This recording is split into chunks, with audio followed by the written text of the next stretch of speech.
فلسطین کے ساتھ آج جو بھی ظلم ہو رہا ہے، وہ فلسطین جہاں فرشتے عظمت بھرے انداز میں تشریف لاتے وہاں گولیوں کی بوچھار ہوئی، آج قبلہ اول کس حال میں ہے وہ ہر کسی پر آیا ہے۔ مسجد اقصی ہمیں معاف کر دینا،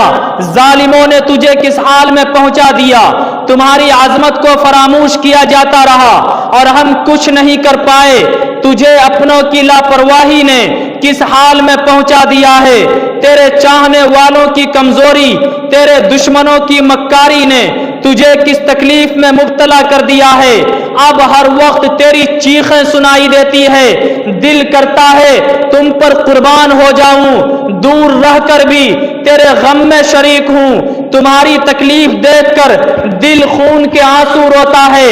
من کرتا ہے ظالموں پر آگ بن کر برس جاؤں۔ انشاءاللہ ایک دن ایسا بھی آئے گا کہ راستے کی رکاوٹیں دور ہوں گی اور ہم صلاح الدین ایوبی بن کر آئیں گے۔ آپ اپنی آنے والی نسلوں کو ببانگ دوہل یہ میسج ضرور پہنچائیے کہ فلسطین سے محبت کرنا ہمارا ایمانی تقاضا ہے، کیونکہ فلسطین نبیوں کا مسکن رہا ہے، اسلام کے معاملات فلسطین میں ہی پیش آئے ہیں، فلسطین کی طرف ہی حضرت ابراہیم علیہ السلام نے ہجرت فرمائی تھی، فلسطین میں ہی اللہ نے حضرت لوط علیہ السلام کو اس عذاب سے نجات عطا کی جو ان کی قوم پر نازل ہوا تھا، فلسطین میں ہی حضرت داؤد علیہ السلام نے سکونت اختیار کی اور وہاں اپنا ایک محراب بھی تعمیر فرمایا، فلسطین میں ہی حضرت سلیمان علیہ السلام بیٹھ کر پوری دنیا پر حکومت کیا کرتے تھے۔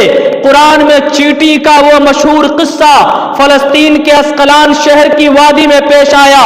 جن میں ایک چیٹی نے باقی ساتھیوں سے کہا تھا، اے چیٹی اپنے اپنے بلوں میں گھس جاؤ، فلسطین میں ہی حضرت زکریا علیہ السلام کا محراب ہے، فلسطین میں ہی کئی معجزے رونما ہوئے جن میں کنواری بیوی حضرت مریم علیہ السلام کے بطن سے عیسیٰ علیہ السلام کی پیدائش ہوئی، فلسطین میں ہی حضرت عیسیٰ علیہ السلام کی واپسی مقام سفید مینار پر ہوگی، فلسطین میں ہی حضرت عیسیٰ علیہ السلام دجال کو قتل کریں گے، فلسطین سے ہی یاجوج ماجوج کا قتال اور فساد شروع ہوگا، فلسطین میں ہی مسجد قبلتین میں حضرت جبریل علیہ السلام نے نماز کے دوران ہی پیارے آقا کو مسجد اقصی سے بیت اللہ کی طرف رخ کرا گئے تھے، فلسطین سے ہی براق پر سوار کر کے پیارے آقا کو معراج کا سفر کرایا گیا تھا، فلسطین میں ہی پیارے آقا کی اقتداء میں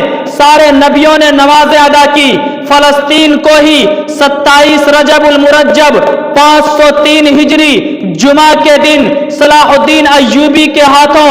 دوبارہ فتح کیا گیا، فلسطین کو ہی رومیوں کے ستم سے اس شہر کو بچانے کے لیے 5000 سے زیادہ صحابہ نے جام شہادت نوش کیا، شہادت کا باب آج تک بند نہیں ہوا ہے، سلسلہ ابھی تک چل رہا ہے، ارے یہ شہر تو شہیدوں کا شہر ہے، سنا ہے کہ تمہیں درد کا احساس نہیں ہوتا تو آؤ تمہیں شہر فلسطین لے چلوں، اور اقبال کہتا ہے